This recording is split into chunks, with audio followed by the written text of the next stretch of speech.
Everyone laughed when the poor florist reached for the vampire king's wedding bouquet. Then she untied the ribbon. Crystal chandeliers blazed over 400 vampire nobles. Red silk draped every column of the cathedral like old blood, kept fresh for the occasion.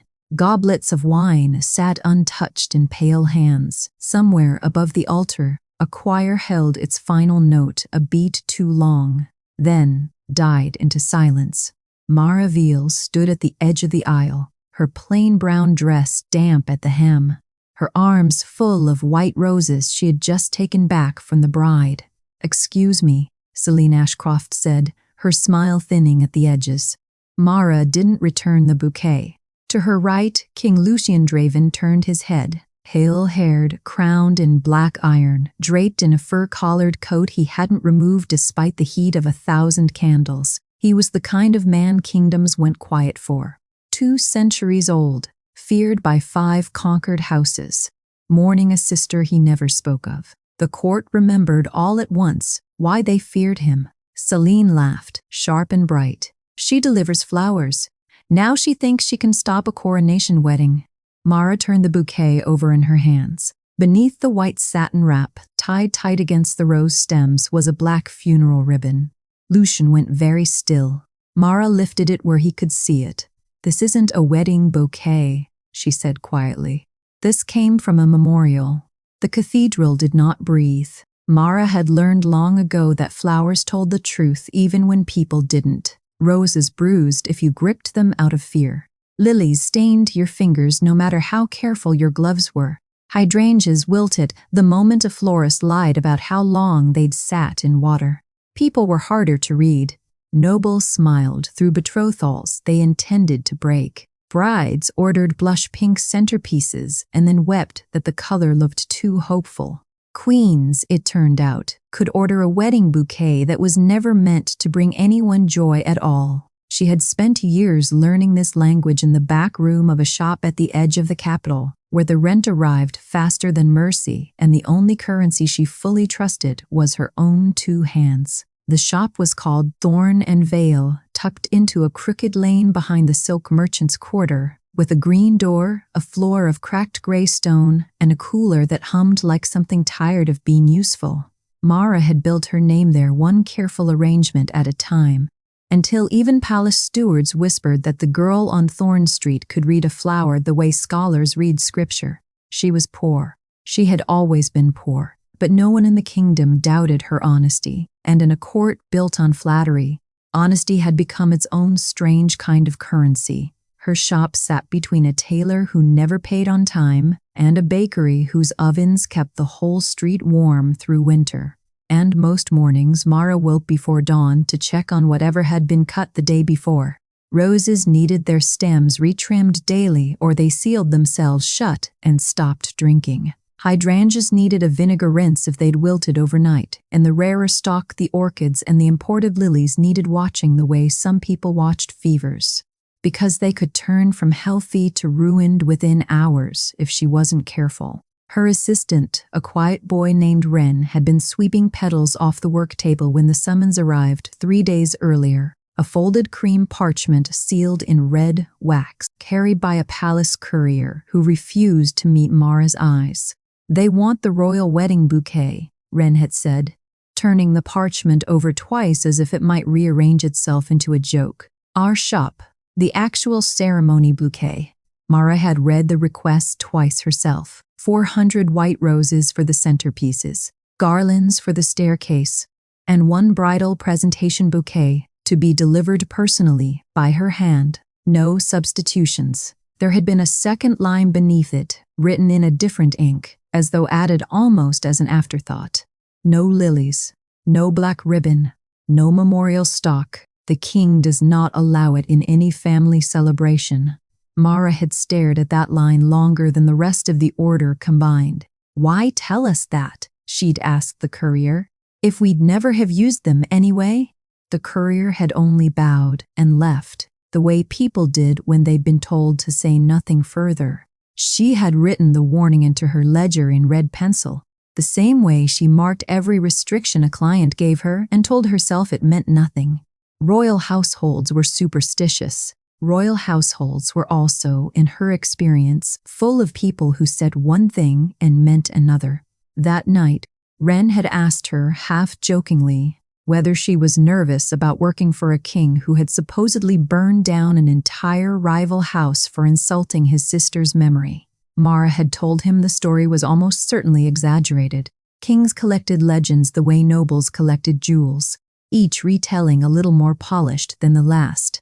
But she had also noticed, while saying it, that her hands had paused over the workbench, and that some small, careful part of her had already begun treating the order with more caution than any wedding she'd ever filled. The bouquet she built was flawless. White roses at their tightest bloom, gathered with trailing ruscus and a cream satin wrap she'd stitched herself the night before, her fingers cramping by candlelight because she refused to let anyone else touch it.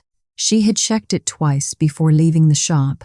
Weight balanced, ribbon secure, nothing inside it but what she had placed there. That was what made the walk to the cathedral. Bouquet cradled against her chest feel almost peaceful. She knew her own work. She trusted her own hands. The palace itself had nearly stopped her in her tracks the moment she passed through its outer gates. Towers of black stone laced with gold windows of stained glass depicting battles fought before her grandmother had been born. Gardens so vast and so perfectly tended that she found herself slowing her pace just to look at them, professional curiosity overriding nerves. Inside the cathedral, the scale only grew. Marble floors polished to mirror brightness. A ceiling painted with constellations no astronomer she knew could name. Nobles in silks, finer than anything sold on Thorn Street, gathered in clusters that parted reluctantly to let a florist pass through with her arms full of roses. She did not yet know that somewhere between her shop and the altar, in the 2 hours the bouquet had sat in a palace antechamber awaiting the ceremony, someone else's hands had touched it too. She only knew standing now before the king and 400 witnesses that the weight in her arms had felt wrong the moment she lifted it from Celine's grasp, too dense near the stems. The ribbon tied with a precision her own fingers hadn't used.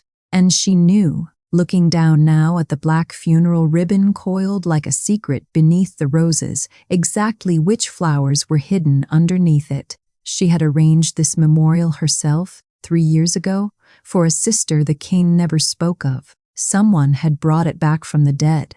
If a single bouquet can stop a royal wedding cold, imagine what it takes to unravel who's really behind it. This story has 7 full chapters waiting for you. Hit subscribe now so you don't miss a single twist as the truth comes out. No one had moved yet. The cathedral held its breath the way a room does in the half-second after glass shatters before anyone has decided how to react. Mara's mind went backward, fast, the way it always did when something didn't fit. She thought of an hour earlier in the antechamber when she'd lifted the bouquet to hand it to Celine. She had paused then too, though she hadn't understood why. The wrapping had felt tighter than she remembered tying it. The satin seam along the base sat half an inch higher than her own stitching ever ran. And the ribbon, her ribbon was cream silk, soft enough to bend in a draft. This one held its shape like something starched. She had told herself it was nerves. Royal weddings did that. They made a person doubt her own hands. She had been wrong to doubt anything except the bouquet itself. Now, with the black funeral ribbon already exposed, and the entire court staring, Mara peeled the roses back, the rest of the way, because there was no version at this moment where she could stop halfway and let the question hang unanswered. Beneath the outer roses, nestled where no guest would ever see it during a ceremony, sat a single white lily. A laugh broke out, somewhere near the back of the cathedral. A noble who hadn't understood yet, who thought this was some elaborate piece of wedding theater. The laugh did not last. It died the way laughter does when it senses, a half-beat too late, that it has misread the room.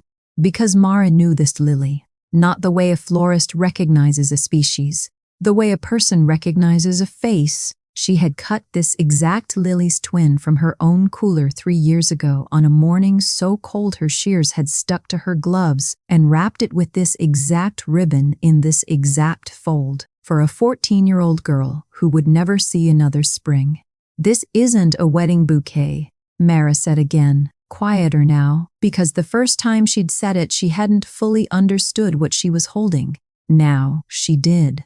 "I made this 3 years ago for the king's sister's memorial." The silence that followed was not the elegant, holding its breath silence of a moment ago. It was heavier. It had teeth. Lucian crossed the space between the altar and Mara in 4 strides, and the court parted for him the way water parts for something that has stopped pretending to be patient. He did not ask to see the ribbon. He did not need to.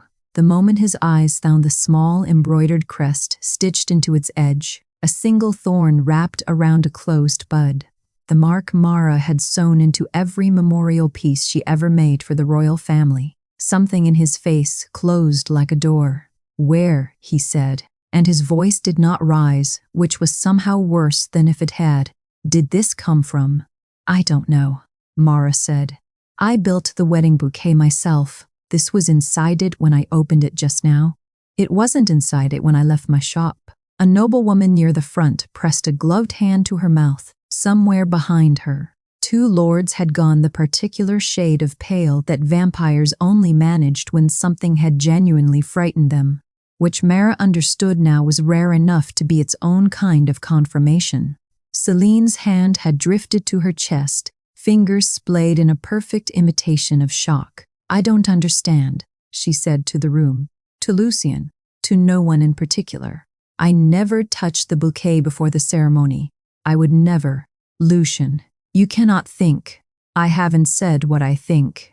Lucian did not look at her. He was still looking at the ribbon in Mara's hands, at the lily, at the crest, the way a man looks at a wound he thought had finished healing years ago, and has just discovered was never closed at all. The cathedral, which had stood in formal silence for nearly a full minute, broke apart at once.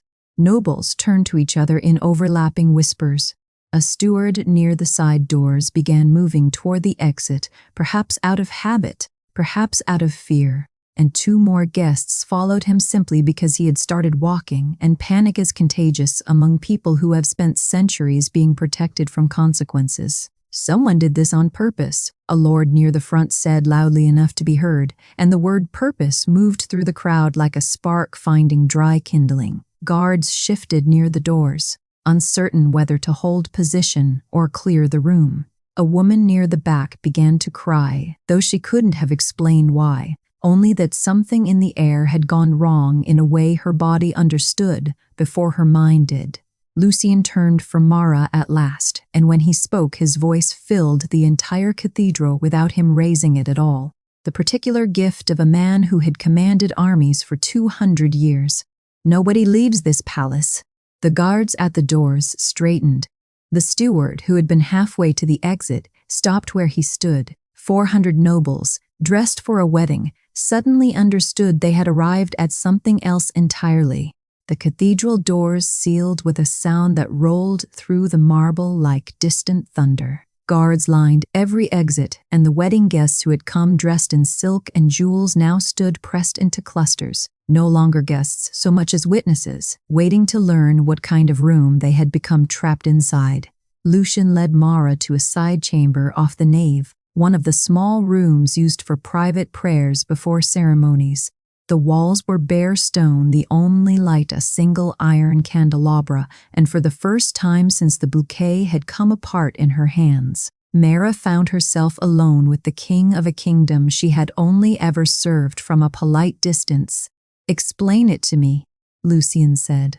"All of it, from the beginning." Mara set the ribbon and the lily on the small table between them, careful, the way she handled anything fragile enough to bruise. "This ribbon isn't decorative silk. It's preservation grade, the kind used only for memorial work, because it holds its shape through years of storage without losing tension. You can't buy it from a market stall.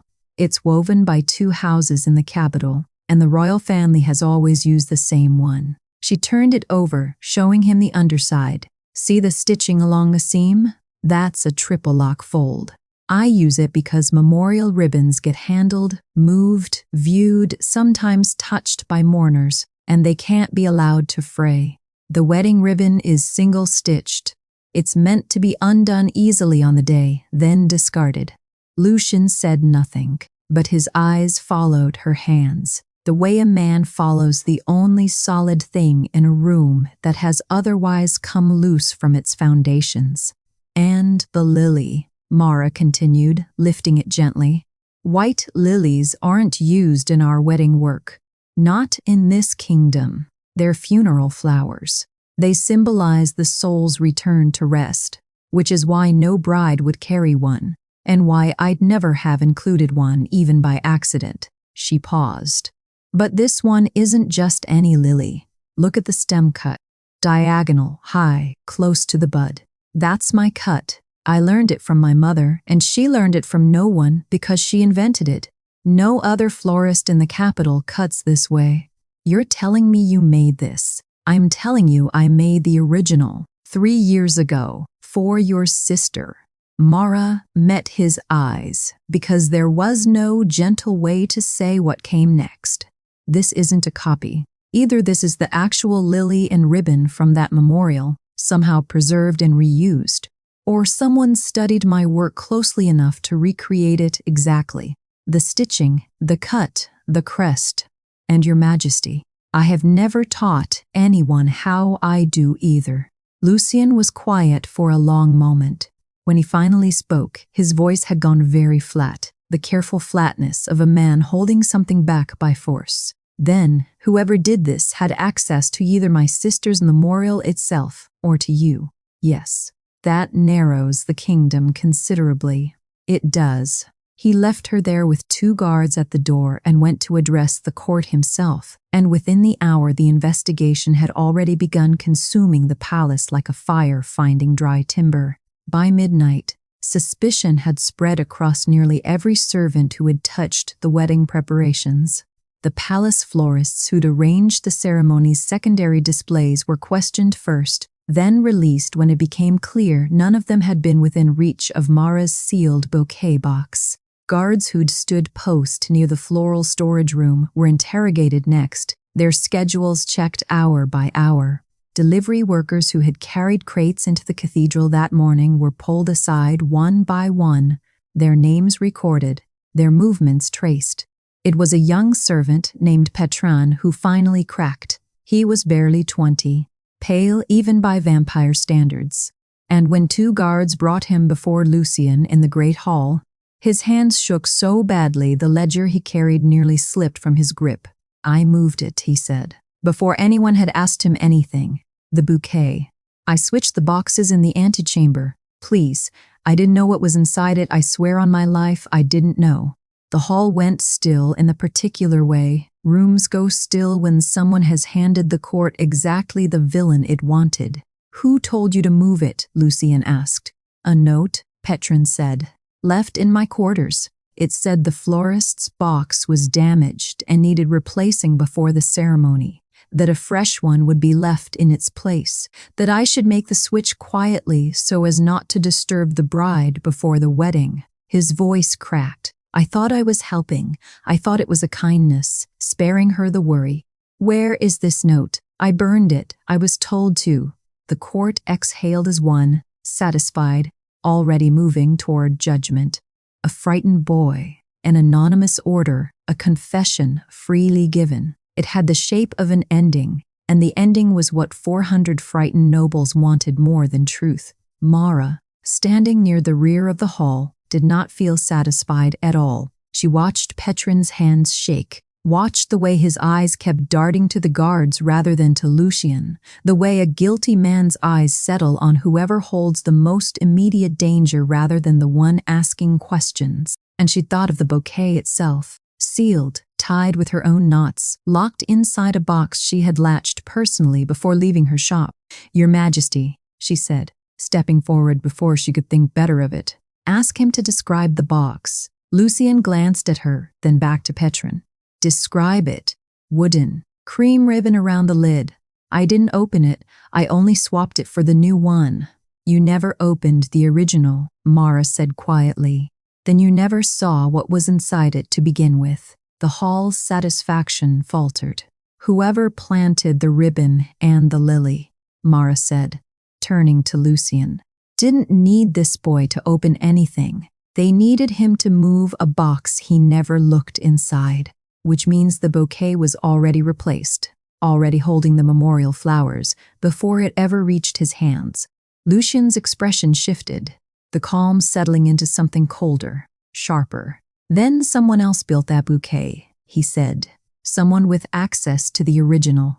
And Petrin was never anything more than an errand boy used to carry someone else's crime the last few steps of the way. A murmur of unease moved through the remaining attendants in the hall. Petrin himself sagged with something closer to relief than fear, as though some part of him had known all along that confession would not be enough to settle the matter, and had simply been waiting for someone braver than him to say it aloud. Release him, Lucien said. Watch him, but release him. He's not who we need. The memorial vault sat 3 floors beneath the cathedral, reached through a corridor so rarely used that the torches along its walls had to be relit before Lucien and Mara could descend. The air grew colder with every step, the particular stillness of a place built to hold grief rather than disturb it. No one comes down here, Lucien said, leading her past rows of sealed alcoves, each one marked with a family crest and a name. Only the royal archivist. And myself on the anniversary. And whoever has a key, Mara said. He didn't answer that. He didn't need to.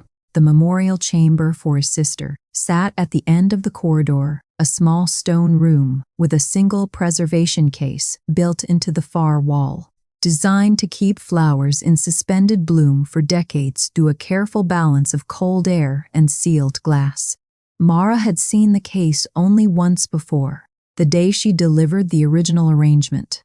She remembered the white lilies arranged in a low crescent, the black ribbon laid across the base like a line drawn under a sentence that could never be finished. The case was empty, not damaged, not forced. Empty, the glass intact, the seal unbroken in any way that suggested violence. It was opened properly, Mara said, crouching to examine the lock. Whoever did this had a key, not a crowbar.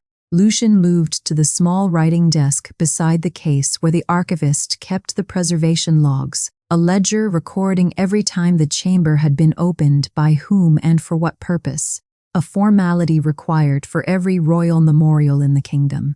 He flipped through the pages in silence, his jaw tightening with each one. Here, he said finally, turning the ledger toward her. The most recent entry was dated 2 days before the wedding. The signature was a royal seal, pressed in wax, authorizing temporary removal of items from the chamber for what the entry described only as ceremonial restoration purposes. Restoration, Mara repeated. There's nothing here that needed restoring. I built that bouquet to last decades. I know. Lucien's voice had gone quiet in the way that frightened her more than anger would have, because I never authorized this entry. And this seal, he tapped the wax impression, belongs to the royal household, but it isn't mine. Mara leaned closer. The seal bore the crest of the crown, but pressed slightly differently than the mark she'd seen stamped on Lucien's own correspondence over the years. The wax thinner, the impression shallower, as though made by a smaller hand applying less pressure. Whose else could it be? She asked. Only a handful of people in this palace are permitted to use a royal seal independently of mine. My steward.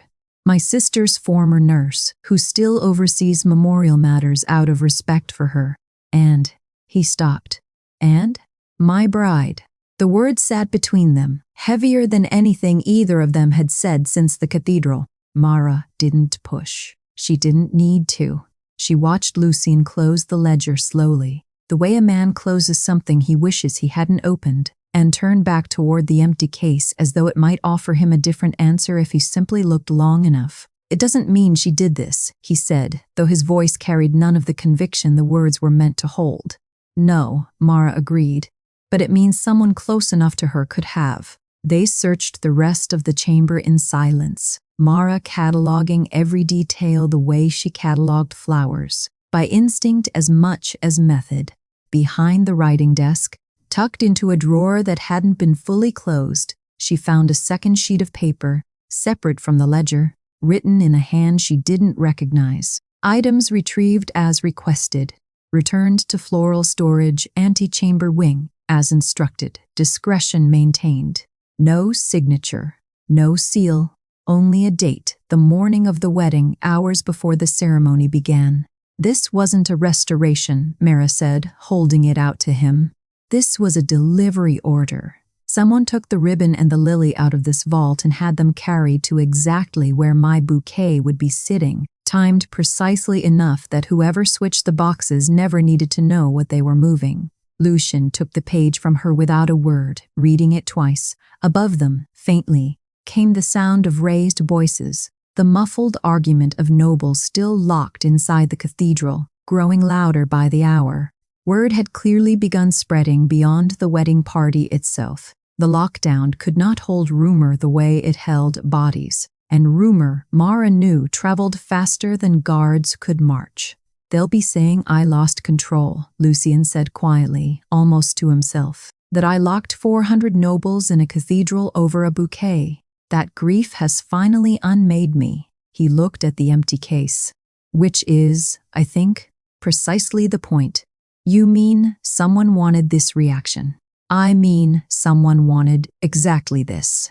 A king who looks unstable in front of every house in the kingdom is a king whose throne starts to look negotiable." He set the page down carefully, as though it might still hold fingerprints of intention rather than ink. "And there is only one person standing close enough to that throne to benefit from my falling." Neither of them said her name again. They didn't need to. It was on their way back, up through the corridor, passing the small antechamber outside the vault, that Mara noticed a folded paper wedged behind a wall sconce.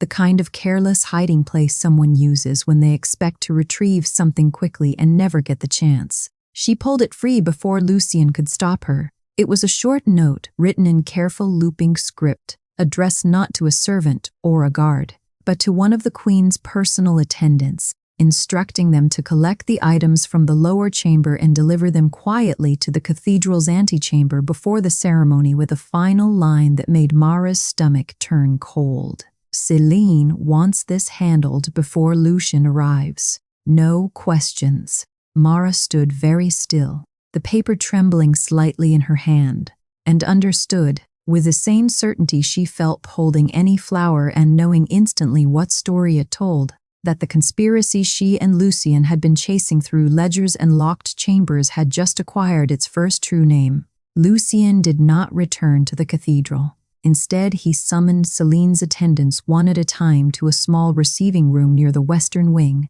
away from the noise of 400 restless nobles, away from anyone who might carry word back to the Queen before he was ready.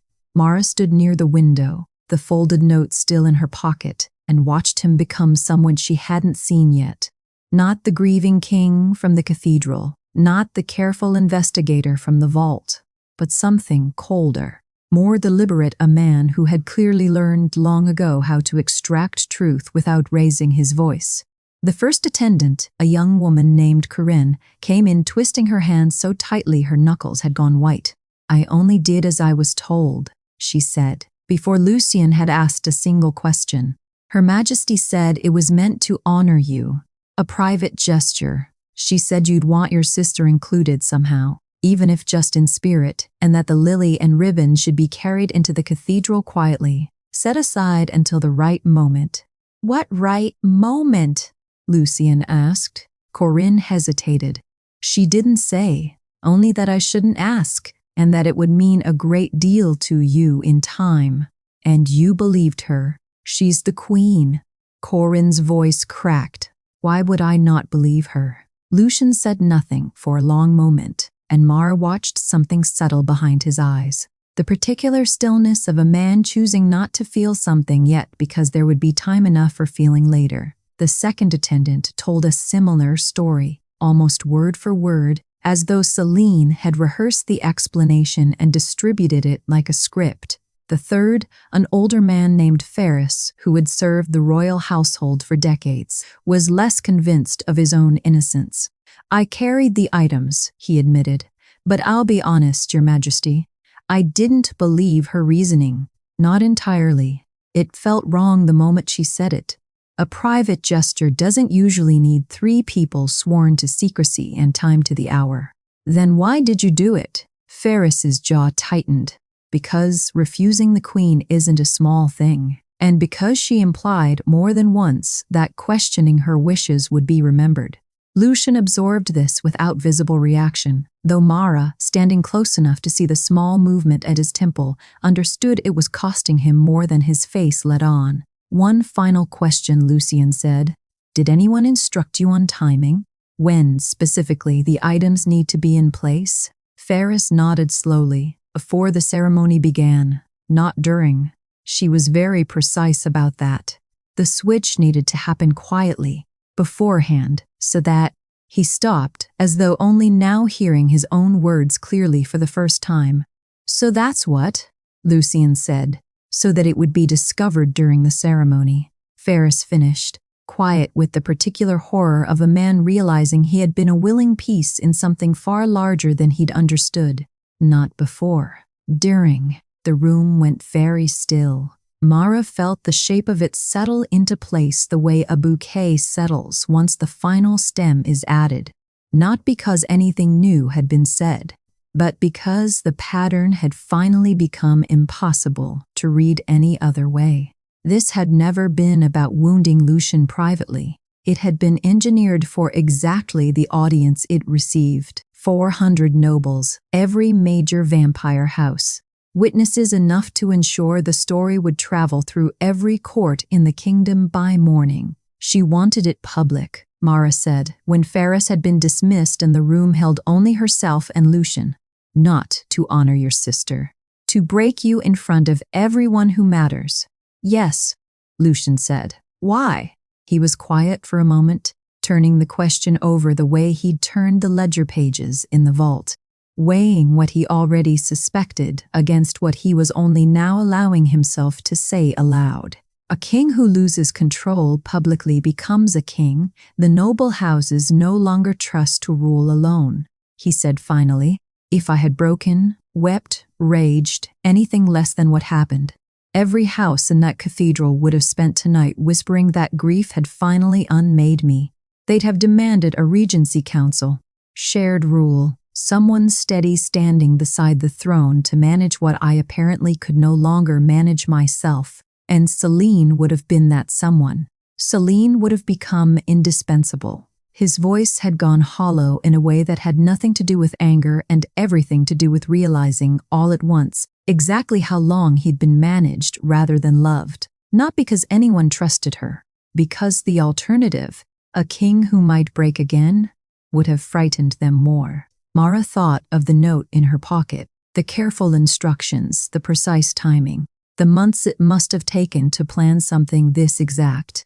This wasn't decided yesterday. No, Lucian's expression had hardened into something Mara hadn't seen from him yet, grief giving way to a colder, clearer kind of fury.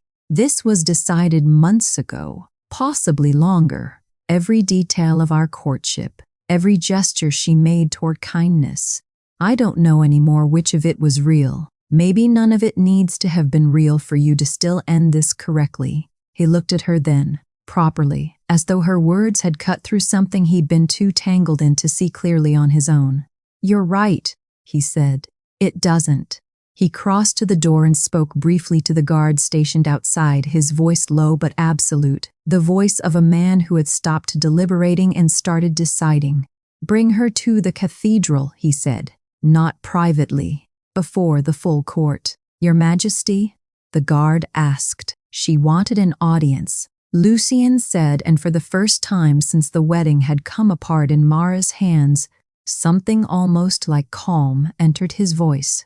Not peace, but the steadiness of a man who finally understood exactly what he intended to do next. "I intend to give her one.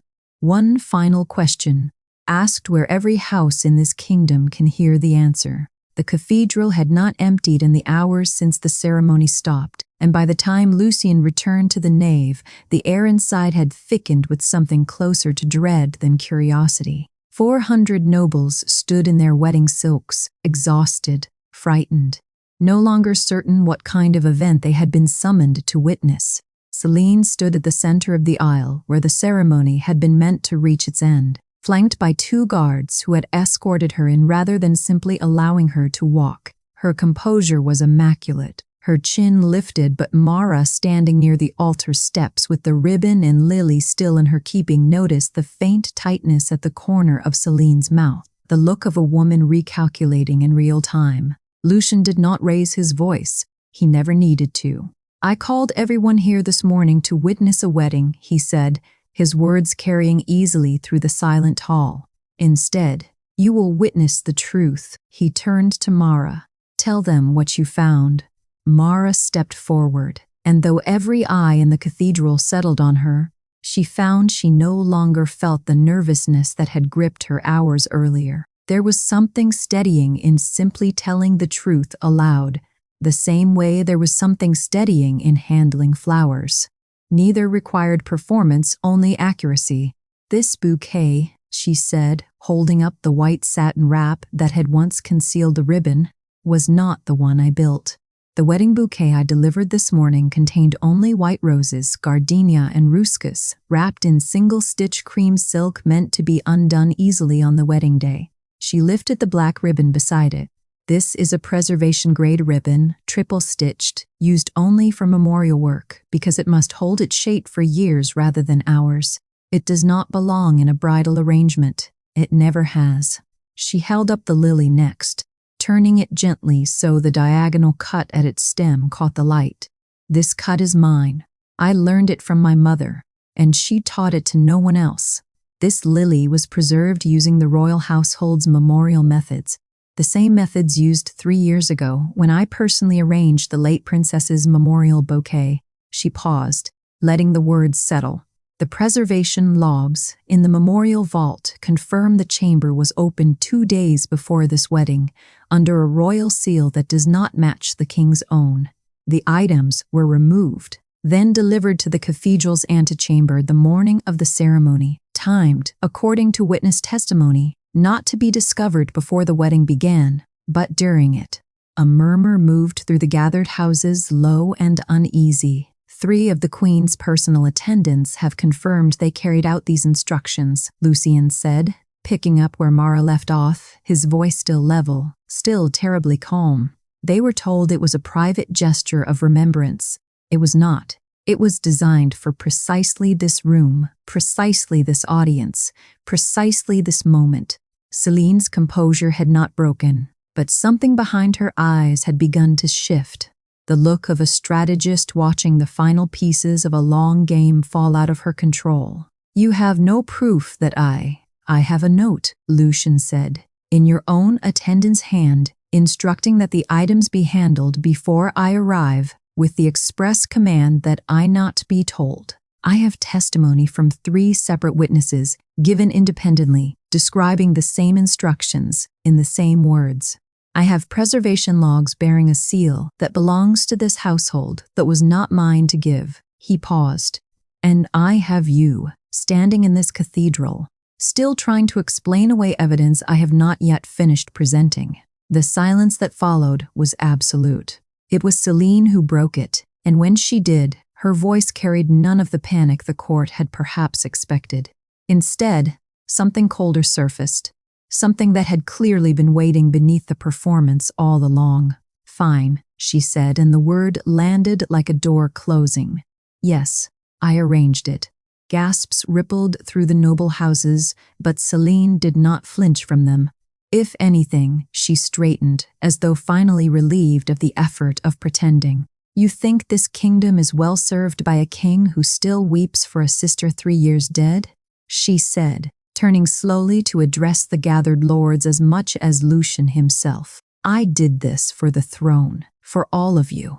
A king ruled by grief is a king who falters, and a faltering king invites war from every house that smells weakness." Her eyes found Lucien's, and for the first time something almost like pity crossed her expression. I expected you to break, publicly, today, and when you did, I expected this court to turn to me, the only one strong enough to hold what you could not. You wanted me to break, Lucian said quietly, so that you could rule what was left of me. I wanted to save this kingdom from a king too fragile to lead it. Her chin lifted higher. I am not ashamed of that. No, Lucian said. I don't believe you are. He turned away from her then toward the assembled houses, and when he spoke again, his voice filled the cathedral the way it had hours earlier, absolute and unhurried. The wedding is over. No one moved. Celine Ashcroft is stripped of every royal title held or promised to her, all political authority within this court, and any claim to succession she believed herself entitled to. He did not look at her again. She will leave this palace today and she will not return. The guard stepped forward to escort her, and though Celine's face had finally lost its careful composure, she did not resist. She walked the length of the aisle she had once expected to walk as a bride, past 400 nobles who no longer met her eyes, and out through the cathedral doors into the pale gray light of a morning that had never become the wedding anyone had gathered to witness. This is the moment the whole story has been building toward. The conspiracy fully unraveled, the truth finally spoken aloud before the entire court. But the ending isn't over yet. What happens after a king loses the woman he thought he loved and finds the one person who actually told him the truth? Stay with me for the final chapter. And if you've made it this far, smash that subscribe button, because the romantic ending is coming next. 6 months had passed since the cathedral doors had sealed on a wedding that never finished, and the palace grounds looked nothing like they had that morning. Where the old eastern courtyard once sat unused, choked with weeds the royal gardeners had never bothered to clear, there now stood a memorial garden, unlike anything the kingdom had seen before. Mara had designed it herself, with Lucian beside her at every decision. And what had begun as a single proposal, a quiet place to honor the dead without ceremony or spectacle, had grown into something the entire kingdom had embraced. Human families came at dusk to plant flowers for parents lost to fever or age. Vampire houses came at dawn to lay wreaths for those lost to centuries of war, between bloodlines that had only recently learned to share a garden gate. No house ranked above another here. No flower meant more than another simply because of whose hands had paid for it. Mara had spent the months since the wedding teaching the palace gardeners her own methods, how to read which flowers held grief well and which ones wilted under the weight of it, how to build an arrangement that honored sorrow without dramatizing it, how preservation worked, not as a way to freeze loss in place, but as a way to give people time enough to say goodbye properly. It had become, to her own quiet surprise, the most meaningful work she had ever done. It was on a quiet afternoon with the garden nearly empty and the light beginning to turn gold that Lucian asked Mara to walk with him to the far corner, where his sister's restored memorial now stood beneath a young willow tree. He had not visited it once in the 3 years before the wedding. Mara knew this without being told, the way she knew most things about him now. Not through explanation, but through the small details he revealed without meaning to. The memorial had been kept by archivists, tended by staff, and visited by no one who had actually loved the girl buried there. Lucian knelt before it for the first time since her death, not from any direct invitation, but because he had finally let himself. He held a single white lily, freshly cut, its stem angled in a diagonal fold only Mara knew how to make. He set it gently at the base of the stone. I used to think visiting her meant reopening something I couldn't survive twice, he said. I thought staying away was its own kind of strength. And now? Now I think staying away was just another kind of grief-wearing armor. He straightened, looking at the lily rather than at Mara. You taught me that. Not with words. With the way you handled the truth, even when it would have been easier to let me believe a comfortable lie. I only told you what the flowers already knew. You did more than that. He turned to face her fully. You reminded me that grief deserves truth, not chains. I spent 3 years keeping mine locked away, and all it did was make me easier to manipulate. You gave me back the one thing Celine never could." Mara didn't know how to answer that, so she said nothing, and Lucien seemed to understand that her silence carried its own kind of answer. When he later offered her a royal title, land, and a permanent seat among the court's advisors, she refused all 3 without hesitation. "I don't want rank," she told him. "I want one decree. Name it. No memorial flower shall ever again be used for deceit. Not by a queen. Not by anyone." She held his gaze. "Let that be the law this garden stands for." Lucien granted it before the sun set that same day, and within a year the decree had become one of the most respected traditions in the kingdom, recited at memorials taught to florists, carved eventually into the garden's central archway, where every visitor would see it before they ever laid a single bloom. The months that followed unfolded slowly, the way real trust always does. Quiet conversations in the garden at dusk, long afternoons spent replanting beds neither of them needed to replant, simply because neither wanted the conversation to end. Lucien proved again and again in small choices. No one else witnessed that kindness mattered to him more than power ever had. The way he stopped to speak with the human gardeners by name. The way he never once asked Mara to soften a truth to make him more comfortable. The way he visited his sister's memorial every week, now not out of obligation but because peace had finally made room for him there. Mara, in turn, found herself trusting him in ways she had never expected to trust anyone outside her own small shop. She had spent her whole life believing that flowers were the only honest things in the world, that people, given enough time, would always eventually disappoint her. Lucien did not disappoint her. He simply kept showing up, kept choosing honesty, even when it cost him something, kept proving season after season that the version of himself he'd shown her in that side chamber off the cathedral nave was not a performance but the truth. Only then did Mara allow herself to believe in what was growing between them. It was in that same garden beside the willow tree, as the sky deepened into amber and rose, that Lucien finally offered her a single white rose, not as a king extending a gift to a subject, but as a man offering his heart to the woman who had saved it. Mara accepted it without hesitation. Their first kiss took place beside his sister's memorial, in the place that had once held nothing but sorrow, now transformed into something that held hope instead. Flowers had always remembered every promise. At last, so did the people.